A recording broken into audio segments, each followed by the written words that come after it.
All right, good afternoon, everybody. Welcome to the Waves booth. If you're wandering by, please step on in. We have with us producer, engineer, mixer, cool guy, Focus. Focus has worked on a ton of stuff. Dr. Dre, Kendrick Lamar, Snoop Dogg, Rick Ross. The list probably goes on for a pretty good ways. So we're excited to have you with us. Love to hear about some of the plugins you use and some of your process. So I'll hand it on over to you. Thanks, Focus. How you guys doing?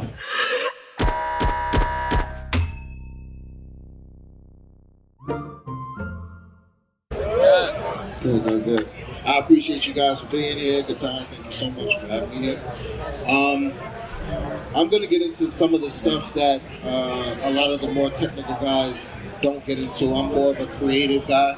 I don't speak the technical lingo, but I know how to get what I want out of what I'm dialing into. In my entire career, 26 plus years, I've always been using waves. I've been using them as a go-to all the time. So now that they have these go-to things that can help us dial in a little bit more, it's definitely been a great thing for me. You know, with Aftermath, you know, our biggest thing besides our piano and the orchestral things, we use drums. And for us, we want to make sure that our drums hit hard, they're clean, they're not distorted, and Waves helps me do that whatever I use. So this is a sample of a session that I have. I don't know if you guys will be able to hear it. Will you hear it? Yeah? Okay, cool.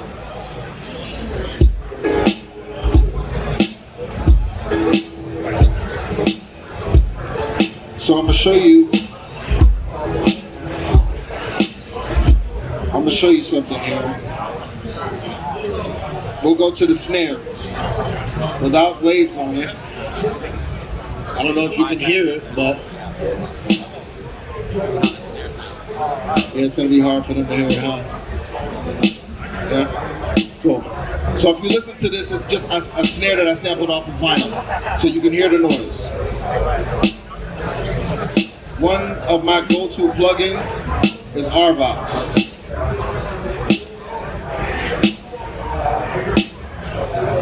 I love the gate on RVox. It doesn't clip. So to clean that sound up, that's the first thing I do is RVox. Took it completely out. And then they have a plugin called Smack Attack.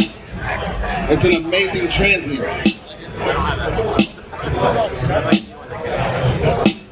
Change your whole sound. It's just a vinyl snare, you know, but you're gonna get the punch that you need. You're gonna be able to dial in on it however you want. Sorry guys. So that's that.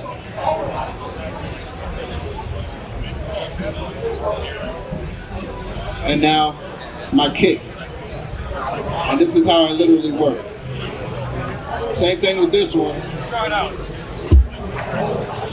It's from the same record, so you can hear the noise on there. RVox.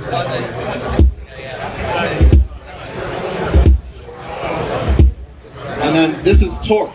Now torque lets you tune your drums. So if you want to get your kick to have a tone, the perfect tone that fits at the bottom of the track, torque will give this to you on different arrays. It doesn't matter where you want to dial in on, you can do it. This, I wanted a little lower thud with a punch at the top.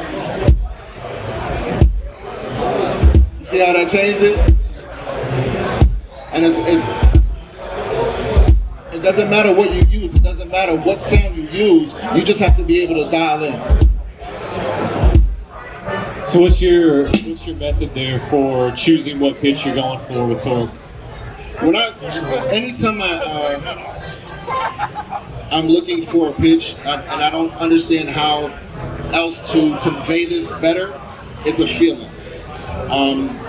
Sometimes the tones might not make sense to other people, but I know it fits where it's supposed to fit. Every instrument has its pocket or it has its place where it's supposed to be in the track. And you'll feel it, like you'll actually feel it recess in its place. And that's my whole thing. So when I start tuning things, If they start to rub as far as my ear is concerned, then of course I'm gonna tune it the right way. But if it feels good, 10 to 1 I'm gonna go with it. If it feels good. And that's really most of my time. No, I can keep talking about waves all day long. You guys know they're the best, so you know what I'm saying. But when it comes down to it, a lot of the stuff that I'm doing now, again, I'm looking for punch. I'm looking for presence. So when I go into any kind of instrument, my main concern is to make sure that it's present. I want to show you guys something too. I'll just do it on the main. There's a robot here. All right. This is one of my favorite features of Torque. I keep talking to Guitar about this too.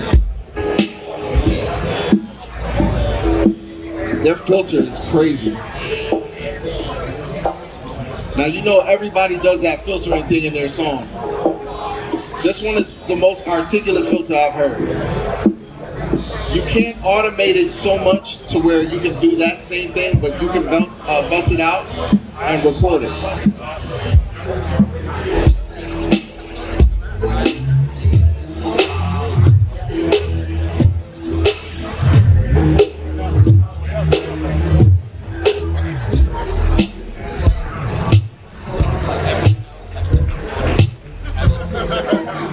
So all of that stuff is automatable too.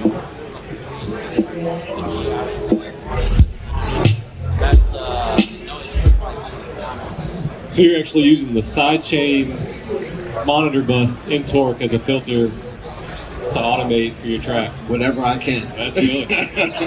Whenever I can. And it's really cool because I think a lot of people just want to do the same thing that everybody else is doing. Nobody's trying to be creative. Everybody kind of stays in the same box. But Waves gives you so many tools to be creative with. Try them on your master bus. See what happens. Try them on different instruments. It doesn't have to be a drum thing. Smack Attack doesn't have to be for drums. It can be for something else. And Smack Attack is a great transient, but it can be for something else. You can use it on a sample and see what happens. You know, I think a lot of things that I love about Waves is that it helps me create texture. And texture is what's missing with a lot of this stuff because everybody's dialing into the same exact tones. It's the same exact electronic tones. And I think one of the greatest things I've seen at NAMM is that there's still analog here. There's a bunch of guitars, we can make new instruments, new sounds. So, I don't know. It's like your computer's gonna die here soon. Yeah, probably is. It doesn't like me right now. Give me 1 second, host, please.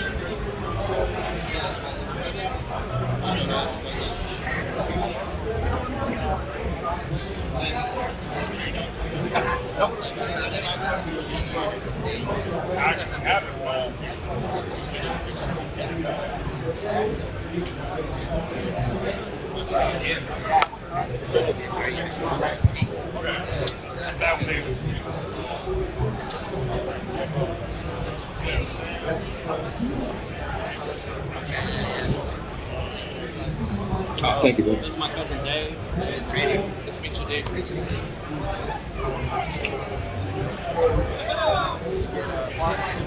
Saving the day again. I get love Back. Love too. Here's another one of my favorites from Waves, and I use this on every track because I try to find out what the best translation of whatever the music I'm using. I think they have the best pitch shifter on the market.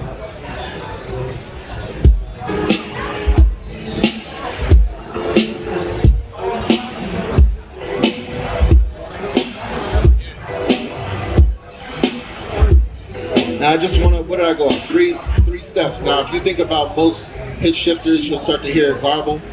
It starts to become unrealistic. Theirs is very realistic.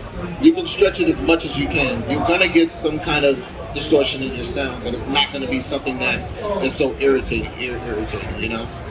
So for me, it's very important to make sure that it is toned properly. There's something that you're gonna feel when you hit the right, you know what I'm saying? The right place. Oh man, John, what's up? Aftermath of the building. So That's another thing. Anytime I start recording, if I start with my music, I automatically put sound shift on there just so I can find where I want to go, and then I start to build from there. I like to build top to bottom. It's easy to do drums, but then your top might not complement the drums. So it's so much easier just to build your top and get your top right and then complement your top, you know? I don't know what else to tell you guys. I'm the worst at speaking. I'm a cave dweller. But I appreciate you guys for listening. Anybody have any questions for Focus so far? Here you go. Sure. Do you use your pitch? Do you use that pitch shifting for pitch correction for vocals at all? Or? I don't, no. When it comes down to you can though, don't get me wrong, but I don't. When I work with a singer, and you guys know I work with Dr. Dre, the first thing I want to do is make sure that they hit the note. You know, so if I don't have to correct it as much on the board, I want them to hit the note. I want them to meet their potential, but you can do that. I just don't do it. Yeah. Next question? Good, right over here. Focus, are you doing any distortion on your 808s to make them translate better on smaller speakers? If I did that, people would laugh at me. I'm not from that school, and the people that I do work with know how to do it. Them joints, cardiac, the list goes on. So when it comes down to it, I let them be them, and I do what I do. You know, I like the sound. Don't get me wrong, I love the texture. But if I start doing it, it's just gonna look like an old guy in skinny jeans. You know what I'm saying? I'm just not the guy. Yeah, That's not a good look. yeah, it's not a good look. Next question?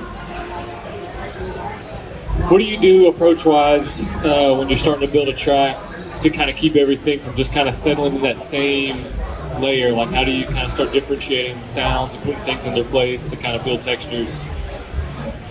That's a great question. I think a lot of that stuff is knowing where everything is supposed to exist.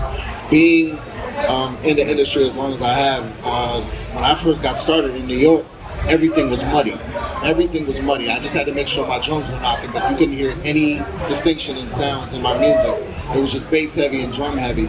And learning under Dre and the West Coast movement, it literally started learning that everything has a place. And finding those places is probably more fun for me than actually making the track. So it definitely gets deeper into EQing. I know that a lot of people like doing the side chaining and the compression and this and that, but I'm just very hardcore EQing, just getting it where it's supposed to sound and then doing all that technical stuff later.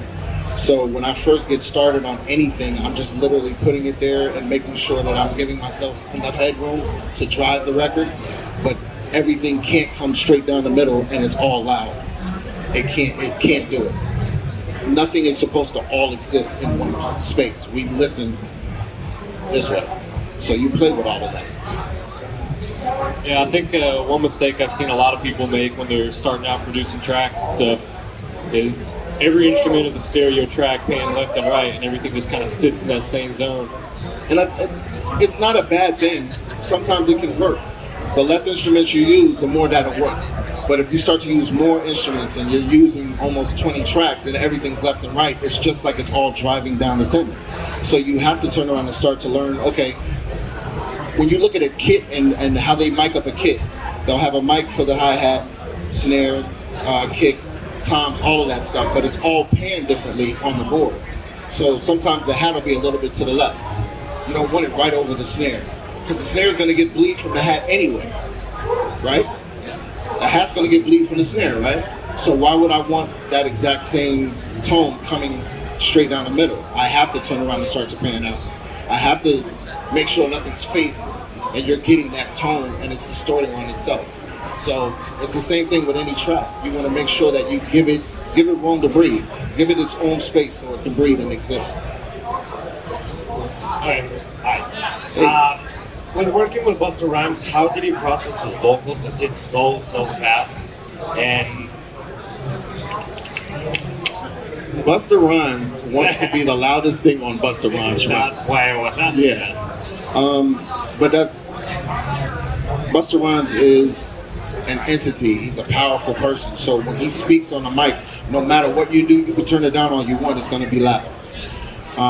So when I did a lot of records with him, but the ones that you guys will probably know is Respect My Conglomerate. When I did that record with him, if you listen to that record, it's distorted. The entire record is distorted, but Busta loved the record and he kept pushing the faders.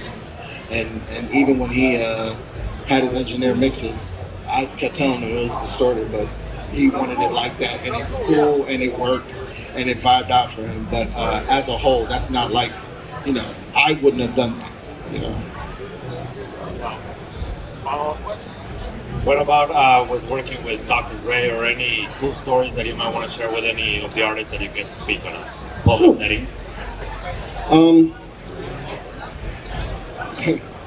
This is a cool story. The first time I actually got to mix for Dre was the Compton Project. And I started a mix with Dre, and we were all mixing. We had like maybe 4 or 5 days to mix the whole album and get it out to master. So I'm mixing the record, and I'm thinking I'm doing an amazing job. The engineer is with me. He's like, man, this sounds great, man. And I'm like, man, this sounds good, right? Dre walked in the room and was like, huh, let me hear it. Press play, and I'm standing next to him like, and he's like, oh, okay, that's a good start. And he walked out. And my heart fell out my chest. I was like, I'm never gonna mix it again. But he told me when he came back in, because he had to go and reset, he took it from where I left it and went the rest of the way. That's how we mix. That's why it's mixed by me and Dre. So I went this way, he took it the rest of the way.